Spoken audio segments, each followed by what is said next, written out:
নমস্কার বন্ধুরা, welcome to my channel রাখি কিচেন সেন্টার। আজকে আমি চলে এসেছি একটি নতুন রেসিপি নিয়ে। আজকে আমি বানাবো দই এবং চিড়ে দিয়ে একটি রাস্তার রেসিপি। তো এই গরমে দই এবং চিড়ে খাওয়া স্বাস্থ্যের পক্ষে খুবই উপকারী।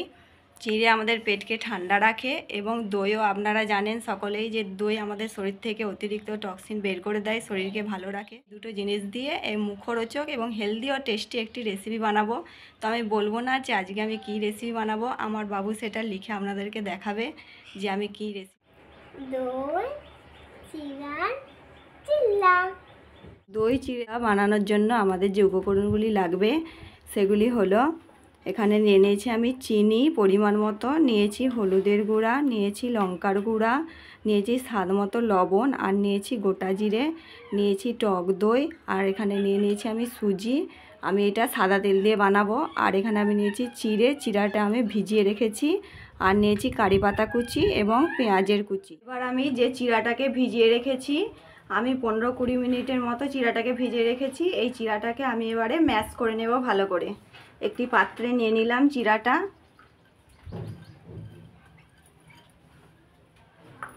নিয়ে আমি এটাকে ভালো করে ম্যাশ করে নেব।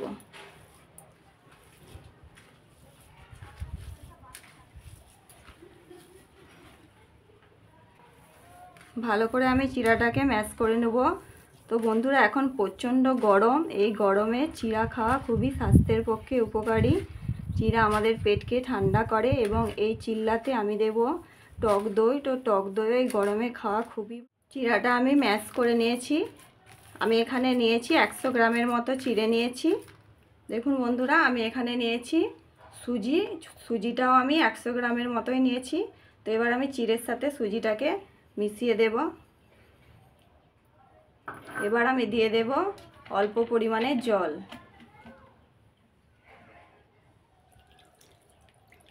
দিয়ে চিড়েটা সুজিটাকে আমি কিছুক্ষণ রেস্টে রেখে দেব।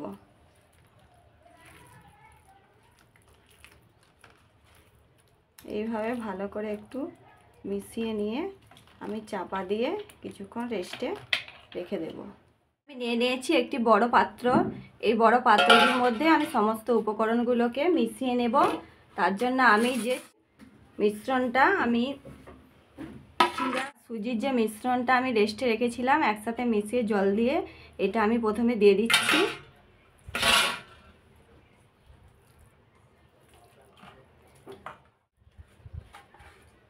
সমস্ত মিশ্রণটা আমি এখানে দিয়ে দিচ্ছি। এইবার আমি দিয়ে দিচ্ছি টক দই। তো এইটাতে আমার 200-250 পরিমাণের টক দই আছে, এর আমি অর্ধেকটা দিয়ে দেব। আমি এখানে নিয়েছি 100 গ্রাম চিড়ে এবং নিয়েছি 100 গ্রাম সুজি। তো আমি দইটাও নিয়ে নিচ্ছি 100 গ্রামের মতো। এটা টক দই, মিষ্টি দই হলে বন্ধুরা আপনারা একটু বেশি পরিমাণে দিতে পারেন। তো এটা টক দই বলে আমি পরিমাণে কম দিচ্ছি।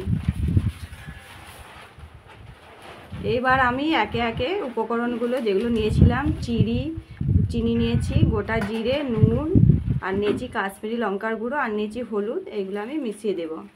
দিয়ে দিচ্ছি চিনি, আপনারা আপনাদের স্বাদ মতো যতটা মিষ্টি আপনারা খেতে ভালোবাসেন সেইভাবে চিনি মেশাবেন।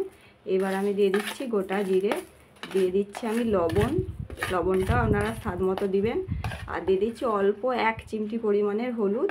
আর কালারের জন্য আমি এখানে দিয়ে দিচ্ছি কাশ্মীরি লঙ্কার গুঁড়ো। সমস্ত উপকরণগুলি আমি দিয়ে দিলাম। আর আমি দিয়ে দিচ্ছি পেঁয়াজ কুচি এবং কারি পাতা কুচি।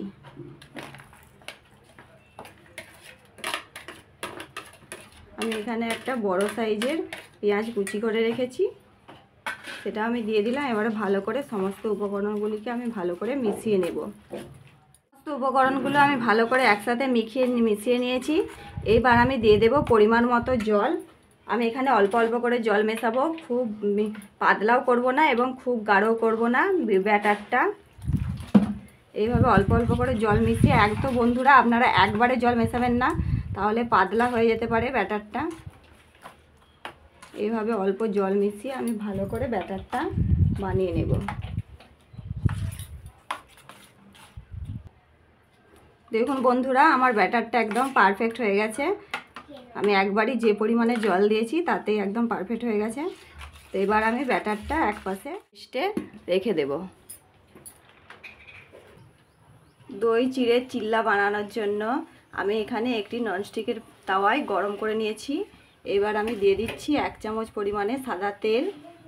এই রেসিপিটাতে একদমই বেশি অয়েল লাগবে না। পুরো আমি তাওয়াটাতে তেলটা এভাবে ছড়িয়ে দেব।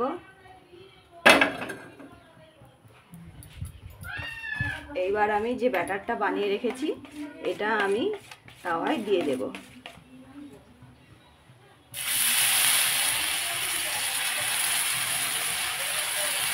এইভাবে আমি 3 চামচের মতো ব্যাটার দিয়ে দিলাম, দিয়ে এইভাবে একটু গোল করে দেব।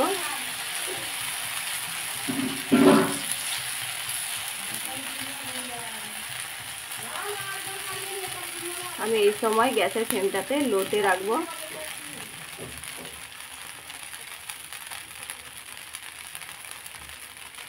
এক পিঠটা হয়ে গেলে আমি অপর পিঠটা উল্টে দেব। দেখুন বন্ধুরা, এক পাশটা বাদামি হালকা হয়ে গেছে, তো আমি এবার ওপর দিকটা উল্টে দেব। তো এই চিল্লাগুলো খুবই সফট হয়, তো আস্তে আস্তে বন্ধুরা আপনারা চিল্লাগুলো এইভাবে উল্টে দেবেন, নাহলে ভেঙে যাওয়ার আশঙ্কা থাকে। তো আস্তে আস্তে এইভাবে একটু করলেই হয়ে যাবে। এবার আমি অপর দিকটাও ভালো করে ভেজে নেব। দেখুন বন্ধুরা, আমাদের একটি চিল্লা একদম পারফেক্ট ভাজা হয়ে গেছে। এবার আমরা একটি পাত্রে তুলে নেব। এবার একটি পাত্রে ডাইরেক্ট প্যান থেকে এভাবে আস্তে আস্তে নামিয়ে নেব। ওই একইভাবে আমি বাকিগুলো বানিয়ে নেব। প্রথমে দিয়ে দিলাম তেল, 1 চামচ তেল দিয়ে দিলাম, দিয়ে পুরো তাওয়াটাতে এভাবে ছড়িয়ে নেব। দিয়ে আমি ব্যাটারটা দিয়ে দেব। এইভাবে 3-4 চামচ ব্যাটার এইভাবে দিয়ে দেব। দিয়ে আমি চাপা দিয়ে 2-3 মিনিটের মতো রেখে দেব।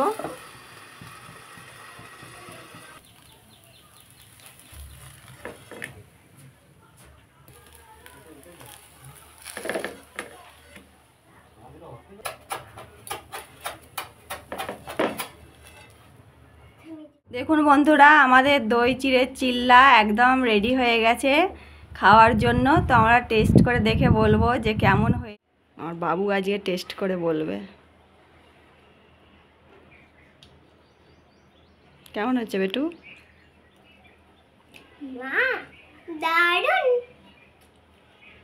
ঝাল লাগছে নাকি? লঙ্কা তো দিইনি তোমার জন্য।